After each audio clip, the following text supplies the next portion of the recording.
Hindi lang basta mahirap eh. Dapat dapat ka rin tulungan. Yung tinutulungan mo yung sarili mo.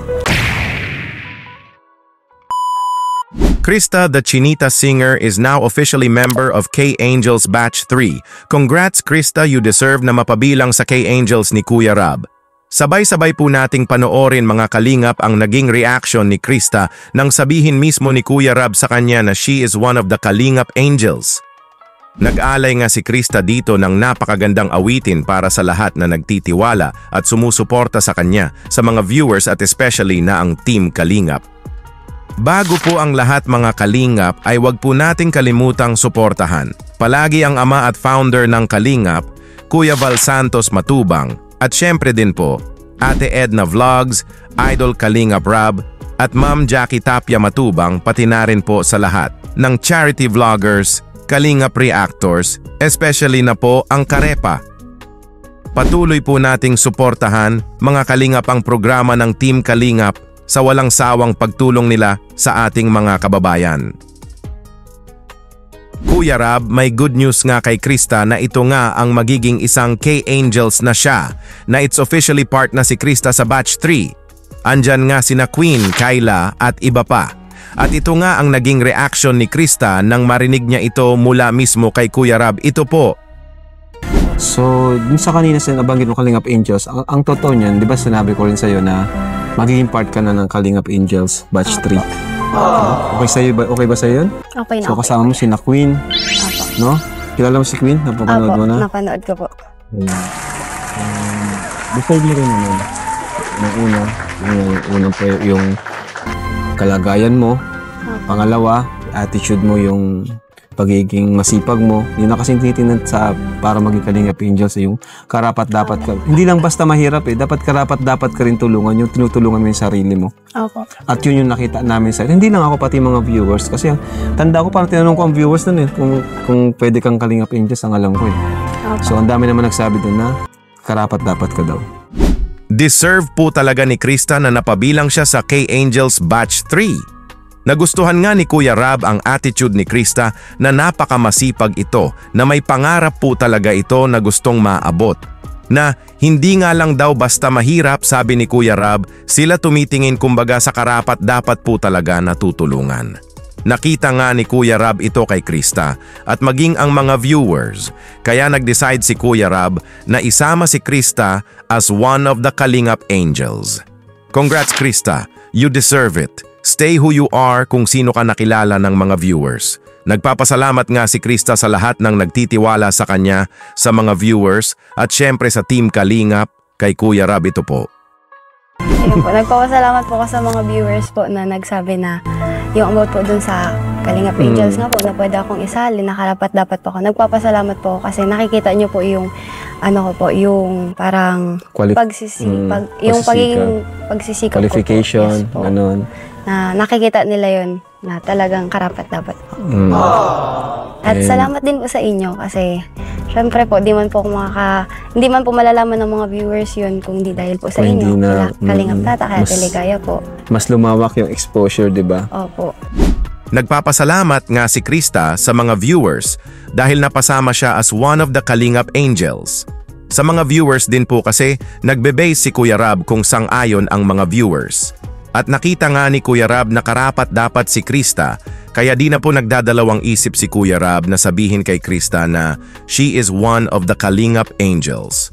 Andyan nga sina Queen, Kyla, at iba pa na Batch 3 K-Angels members.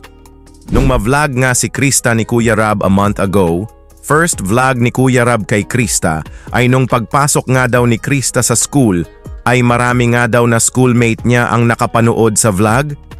Kino-congrats nga daw siya ng schoolmate niya, sabi ni Krista. Kaso may mga bashers din sa school nila?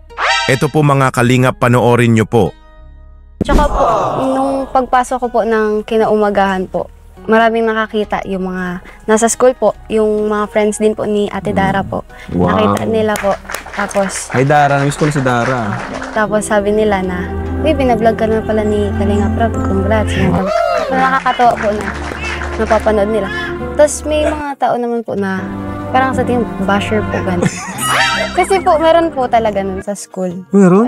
Akala nila, ano po, kumbaga, Nagpapanggap. Porket kala po, tinutulungan ka, parang, di ba, sa itsura ko po, Oo, yun na nga. nila po. Akala nila, nagpapanggap ka Opo, lang, parang ganun po. hindi totoo.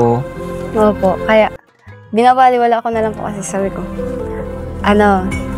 wala din naman sila pong magagawa. Di naman din po nila ako matutulungan kung Tama. aanuhin ko po, tatanggapin ko yung mga sinasabi. Masyado ka magpapaka-stress, di ba? Opo.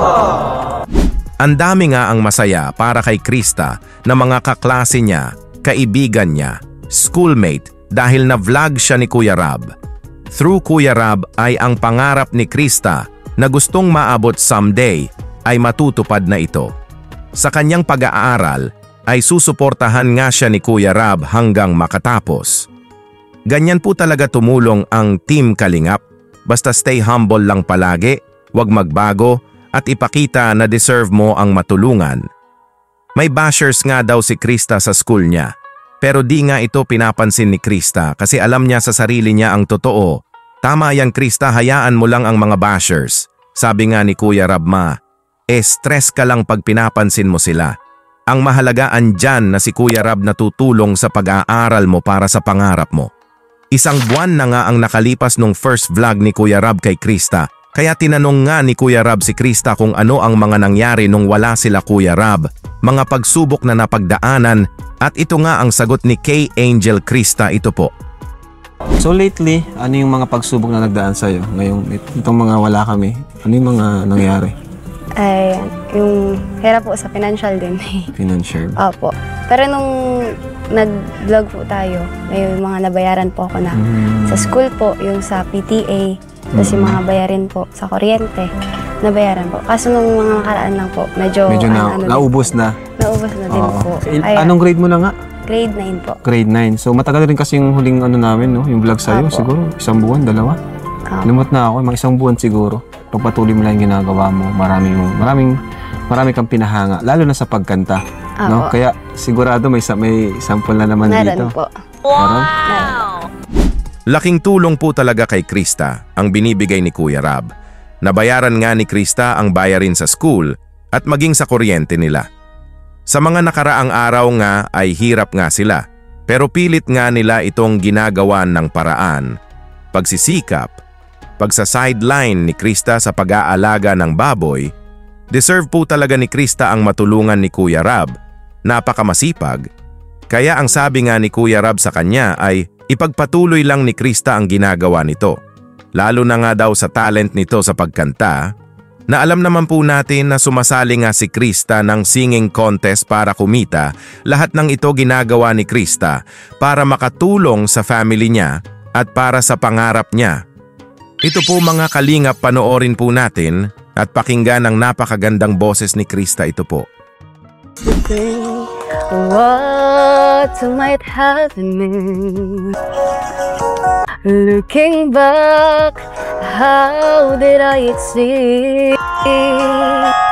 Miracles come true. I know, 'cause here we are. Now there's two less lonely people in the world tonight.